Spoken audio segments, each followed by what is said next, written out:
dark in here. Yes, and there's a good reason for it. But you can light the lamp now if you wish. What's the reason? For the darkness, that is. Stay close. Be careful not to stray. What's the reason? Why is it so dark? Pay attention, Daniel. It's important that you keep going straight and make sure not to stray.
Of June, 1839.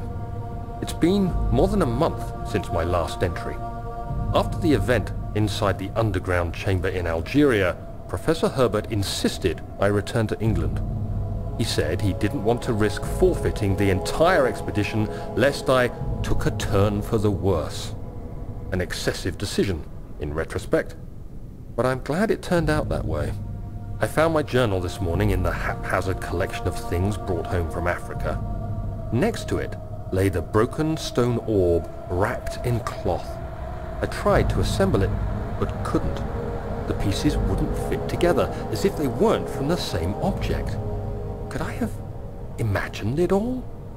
Was there ever a complete orb?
25th of June, 1839. I feel the need to continue this journal, even though it was intended for my journey to Africa.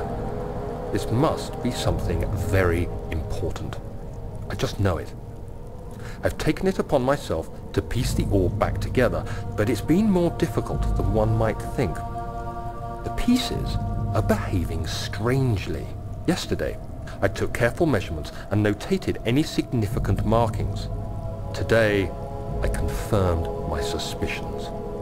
They were changing.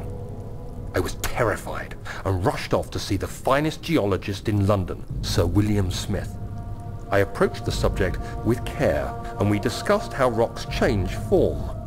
He told me about the nature of glass, how it eventually collapses on itself, like ice slowly melting over the course of centuries. Smith eased my mind a bit, but I can't escape the feeling that these shards have other worlds.